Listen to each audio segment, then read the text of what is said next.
Okay, so this is the makeup video in case you weren't able to make the Zoom chat. The Zoom thing wouldn't record for me because, well, for tech reasons that I'll probably try to fix for Wednesday. But this will probably be good for those of you that couldn't make it anyway because it'll probably be faster this way. So, if basically while you're watching this, you should download and either type on or uh, obviously write things out on that worksheet that comes with it. That's how you'll get your credit since you weren't able to make the Zoom chat. Um, it's pretty simple. Basically, I'm going to talk about everything that's straight off the worksheet. It's just a way to make sure that you do, in fact, kind of go along with things. So these notes that I've got on the screen kind of go along with that. And basically, we are going to talk about the Harlem Renaissance and specifically the significant figure Langston Hughes, who is probably the single most famous literary figure from the Harlem Renaissance. So to start off, uh, from about 1916 through the 1920s is when the Harlem Renaissance occurs. And obviously, it's called the Harlem Renaissance, so you could probably take a few guesses on stuff that's going to happen. One, it's going to be in Harlem, the section of New York City. Secondly, it's going to be this rebirth of sort of certain cultural aspects within the people that live there. As we've got there, it started with what's called the Great Migration. The Great Migration is basically a huge amount of people that moved from the south to the north. And for these people, again, they were primarily African Americans or entirely African Americans. Is kind of what we're talking about. Um, there was not many of them lived in the South prior to this.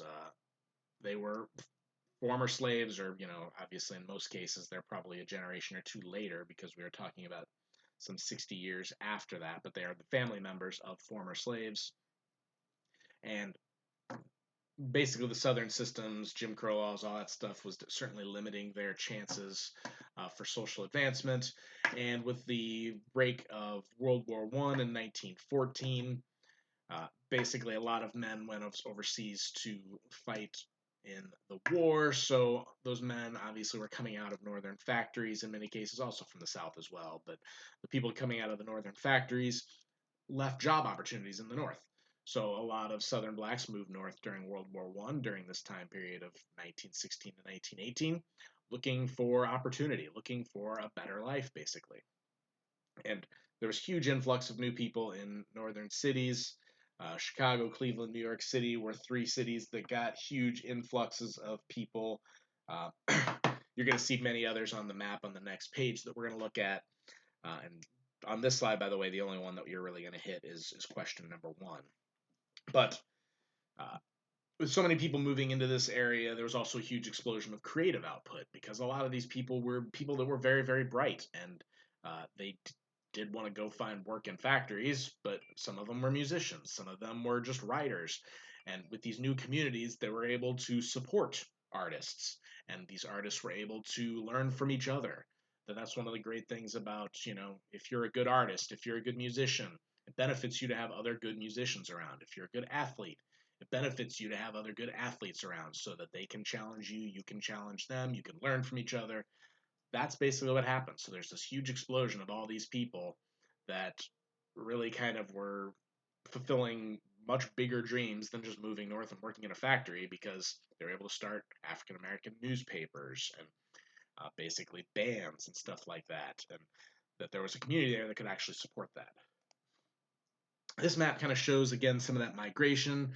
You'll note that certain areas, the bigger the circle, the more people have moved into those areas in raw numbers. So you see Chicago, Washington, Baltimore, Philly, New York get the biggest circles. Actually, New Orleans too. Whoever made this map couldn't spell Florida apparently. Fiordia, something like that. But then the ones based on colors you see here are the ones that get the largest percentage growth. So for question number two cities that experienced the largest percentage in growth, we're looking at Chicago, Detroit, Cleveland, these ones that are in this pink color, even Norfolk, Virginia, if you want to include that one. New York and Philadelphia, obviously, were in that next category, along with St. Louis, Indianapolis, Cincinnati, Louisville, Pittsburgh. So they had pretty big percentage gains in African American population. But the ones that actually had the most people, which is going to be your 2B, is going to be things, again, like Chicago and like these four East Coast cities of D.C., Baltimore, Philly, and New York, and of course also New Orleans down here. So those are the ones that have the largest growth in just pure numbers. So New York, Philly already had pretty sizable African American populations, and Baltimore and Washington must have had very large populations if they had that many people come in, and it was still a pretty small percentage of of their populations. So this shows that migration again, all these people from the south moving north. That takes us to this, and this basically does give you the top listed people in each of these categories. The top listed literary figure is going to be Langston Hughes. Zora Neale Hurston is the other main person we'll look at, and if you are in the honors class, Zora Neale Hurston is the person that wrote Their Eyes Were Watching God, which was one of your summer reading books. For the political leaders, all of those are pretty big, but the one that is by far the best known at this point now in 2020 is W.E.B. Du Bois. We'll talk more about him, I think, 2 weeks from now. I think we have about 2.5 weeks of stuff with the Harlem Renaissance that I'm going to do. So Du Bois we'll get to eventually, but he is the same guy that Du Bois School, that's of course just across the street from SHG. That school is named after him. And then for, of course, artists, musicians, several big ones there. Duke Ellington, Louis Armstrong, both very famous. Paul Robeson is the one we listened to some of his stuff when we were listening to the Slave Spirituals. Maybe you've heard of Bojangles Robinson, Billie Holiday, Count Basie. Maybe you haven't. So yeah. So that's basically those are basically your significant figures. Now, for today, we're just going to focus on Langston Hughes. And as we've got here, Langston Hughes lived from 1902 to 1967. He's the most influential writer of the Harlem Renaissance. Studied briefly at Columbia University, although I don't think he graduated there. I don't think it was at the end. I think he just took some classes and then left. But again, Columbia is Ivy League, so this guy was clearly very bright, because even now it's hard to get into an Ivy League school, but an Ivy League school for a person of color in the early 20th century, I'm sure there were just a few more barriers for him to get in than there would be for anyone else. The next thing I just think is kind of cool, and this is your answer to number 4, that he was discovered by Vachel Lindsay. It's probably a name that you kind of know, at least if you've lived here in Springfield your whole life, because there are some different things that are named in town after Vachel Lindsay, because Vachel Lindsay was a very famous American poet at the time. It's kind of weird to say this because we don't tend to celebrate poets in the same way now that we did in the early 20th century. Can't really think of any poets that have really gained huge notoriety and popularity in the same way that people did earlier, probably since Robert Frost. He was probably the last truly universally known American poet. We just don't pay as much attention to that anymore. But Vachel Lindsay at this time was very, very famous across the country. He was a Springfield native, and he's the one that discovered and kind of gave Langston Hughes, kind of put him into more of the spotlight. I'm sure Langston Hughes was brilliant enough. He probably would have succeeded without Vachel Lindsay, but Vachel Lindsay is the one that, again, kind of discovers him. Here's some of his notable works. Those are 3 of the 4 poems we're going to look at this week. The 4th, I actually should have included the 4th. In fact, I think I will type that in now. It's called The Weary Blues. There's also one other poem that is called Let America Be America Again. That will be the subject of one of your options for your homework for this week. But we'll talk about that at the end of this video. For now, I'm going to jump into the poems. So Harlem is probably his most famous poem, as we've got here for reading it. What happens to a dream deferred? Does it dry up like a raisin in the sun, or fester like a sore and then run? Does it stink like rotten meat, or crust and sugar over like a syrupy sweet? Maybe it just sags like a heavy load, or does it explode? And obviously, for the first question there for Harlem, Langston Hughes makes heavy use of a poetic comparison that uses, as we've got here, like a lot of times. In fact, actually, I'll mark it this way. Let's do a highlighter. So we've got all these likes here. That didn't work. Give me my highlighter. Okay, maybe I won't do a highlighter. Comes back in the meanwhile, then I'll do a highlighter. But otherwise, fester like a sore, stink like rotten meat. So obviously these are similes. Hopefully you kind of already had that in your mind before I even said it. But Again, a simile is comparison between two things using like or as. Um, then we've got the idea of deferring a dream. And where's my frozen? I may have frozen. So let me see if I can fix whatever I just broke. Well, I can at least talk through this poem. I had some notes off to the side, but for some reason this is not playing nice.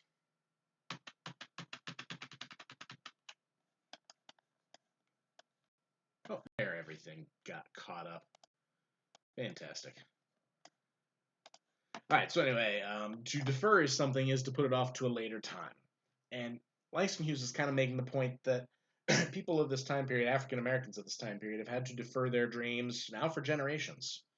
That their dreams at this point are probably just, the typical American dream to be able to provide for your family, to be able to do a little better than your parents do, to keep moving up better, becoming richer, becoming more educated, becoming, better, providing better opportunities for your kids than you had.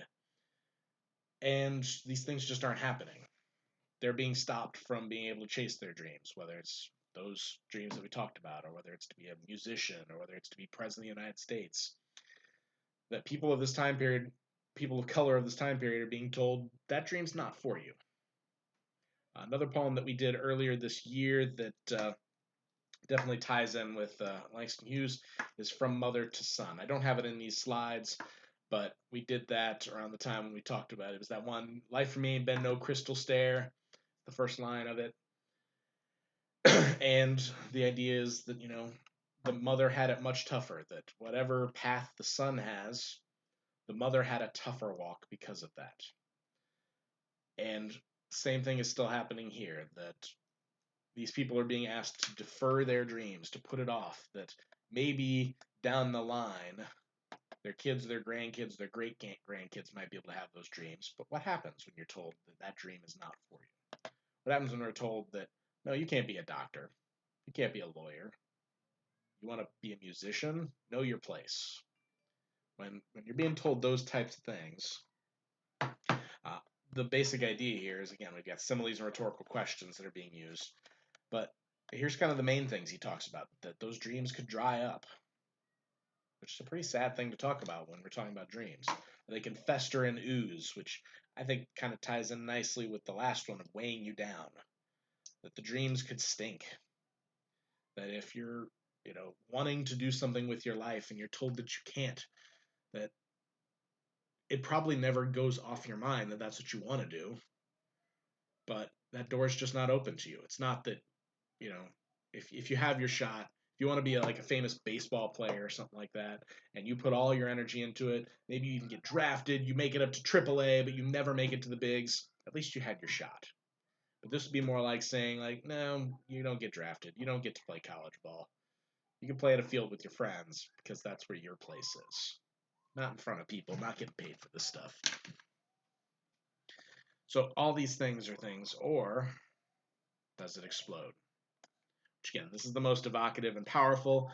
Obviously, the idea of explosion is a pretty powerful simile there, a pretty powerful message. The most violent of all these. This could be like foreshadowing some of the stuff in the future with more militant parts of the civil rights movement. We tend to think of Martin Luther King Jr. or Malcolm X. Malcolm X obviously was more militant, and there were groups that were certainly more militant than him, like the Black Panthers. I'm sure there were others that I'm less familiar with. And maybe it's foreshadowing that idea of, if you're going to continue to tell us we can't do this, at some point, instead of asking, we're just going to take what we want, because we have the right to be part of this as well. That's kind of what Langston Hughes is saying on behalf of African Americans in this poem. So this probably his most famous poem. I'm going to go to one other, try to finish this up in just a few minutes. This will be a long video, as you can already tell. But again, you just watch this and fill out the worksheet. Pretty much everything's there. The next one is called The Negro Speaks of Rivers. I've kind of spread this out some because my notes on the side needed the extra space, but these are also all easy to find online if you need to. I've known rivers. I've known rivers ancient as the world and older than the flow of human blood and human veins. My soul has grown deep like the rivers. I bathed in the Euphrates when dawns were young. I built my hut near the Congo and it lulled me to sleep. I looked upon the Nile and raised the pyramids above it. I heard the singing of the Mississippi when Abe Lincoln went down to New Orleans, and I've seen its muddy bosom turn all golden in the sunset. I've known rivers, ancient dusky rivers. My soul has grown deep like the rivers. So with this one, obviously some of these would be questions that, if we were in Zoom or even in class, I would just ask you, but I'm just going to go ahead and hit them. We've got repetition. I've known rivers. We've got my soul's grown deep like the rivers. We've got over here, we've got some parallel structure, which actually I'm just going to go ahead and grab this and put it right in the correct spot. This idea of I, along with a past tense verb.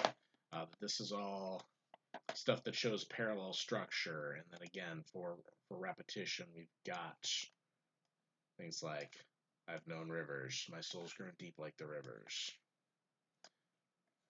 So he's definitely using a lot of those poetic things that we think of. But now let's get to the message. No rivers to trace one's own history back to those rivers. And he says that obviously many of these rivers he's known are as ancient as the world and older than the flow of human blood and human veins. So the Euphrates is older than people, probably. The Congo, Mississippi, Nile, these are great rivers, giant rivers. They probably were rivers before even the earliest people. The historical versions of Adam and Eve would have existed. So we're talking about rivers that are truly ancient. And you probably also know, I think this kind of is a good way of thinking about this, but my soul has grown deep like the rivers. Rivers are formed over time. You probably know this even from grade school stuff, because I think this is the type of stuff that I even sometimes see out of my son's work. But rivers are formed because water flows in a certain area, and it works to sort of carve out through rock, through mud, through other things, and makes paths. And the more water goes, it kind of becomes one of those downward spiral type things that the more this happens, the deeper the rivers grow. so too do the souls of Africans and African Americans with their experiences. Then we have the four rivers: the Euphrates, Congo, Nile, and Mississippi. The Euphrates is one that if you've heard of, you've probably heard of it in conjunction with the Tigris. Tigris and Euphrates create, if I remember correctly, it's usually called the cradle of civilization. There were two rivers that kind of went in this certain area, and that area between these two rivers would always flood. They'd flood into this area in the middle, and it would create this area that was very, very fertile lands, because all that stuff that would flood out of the rivers would go into the soil and create this really fertile soil. So this is where like agriculture was founded, where the first cities that were permanent cities were founded. And it's in modern day Iraq, if I remember correctly. You can fact check me on that if you want, but I'm pretty sure I'm right on that. Then we get the rivers, the Congo and the Nile rivers, which are African ones. And talking about building huts near the Congo gets to that idea of African heritage. The Nile, with raising pyramids above it, African accomplishment. That back before Europe was accomplishing anything, really, the people of Egypt were raising these pyramids that became one of the ancient wonders of the world, or world wonders of the ancient world. I should put the ancient with the world there, not with the wonders. But like Africans do have their own accomplishments that oftentimes, at least in American history classes, we kind of overlook. We don't tend to give Africa much credit. We tend to look at Europe for all it's done. We tend to look at China and Japan for what they've done to a lesser degree. And we just kind of ignore Africa to some degree. But they've got heritage, they've got accomplishment too. And then we get down to Mississippi with American heritage, and I obviously didn't finish typing this up, but bring up the Mississippi with its connections to like everything from Twain to being obviously the center of our country and the biggest, widest, greatest river in our country. Uh, excuse me. Gets to that whole idea of this is the prototypical American river. And when we bring up Abe Lincoln, when we're bringing up New Orleans, when we're bringing up seeing its muddy bosom turn all golden in the sunset, we are talking about sort of starting a new era. That this is a shift from muddy to golden. With Abe Lincoln, obviously we're talking about freeing of the slaves, the Emancipation Proclamation, maybe the 13th Amendment. These things that turn a corner for African Americans. Maybe not completely, because obviously we get segregation and Jim Crow and all that stuff, but we do get all those moments. And again, this is kind of the Negro Speaks of Rivers is kind of a poem that kind of gets this whole idea of they've got their place in this. That as much as we think of America as being this this country that was founded by European settlers. European settlers did a lot of the work to build this, but they didn't do all of it, especially in the South. Especially in the South, there were a lot of slaves that did more of the physical work. That they built this country just as much, if not more, than European Americans did. So this is what Langston Hughes is saying. He's kind of planting his flag in America and saying, this is our country too. This is our heritage too, that we're part of this as well, and that we have greatness in our background as well. So that's mostly it for this. These other poems we'll get to later, so let me go to the assignments. I just want to quickly talk about this. I'm going to talk more about this on Wednesday's video, so I'll keep this to hopefully 2 to 3 minutes. But you have 3 options for this week. There's 3 assignments altogether. One of them, the biggest one, is you have 3 options on it. So assignment 1 is to do the worksheet that goes along with this video. Or obviously, if you could make it to the Zoom chat thing, then being there fulfills the same points. It'll be the same thing on Wednesday. Be it the Zoom or watch the video that I make. If it might be the Zoom video, if I can clear some space and make it to where I can record. If I can't, then watch the video that'll be like this. Do the worksheet that's then too. They'll be simple like this worksheet was, and those get you 10 points each. The other 25 points are going to come from what's on the screen now, which, again, 3 options. 1, research and write about a Harlem Renaissance figure. You got all these options down here. You can choose whichever one you want.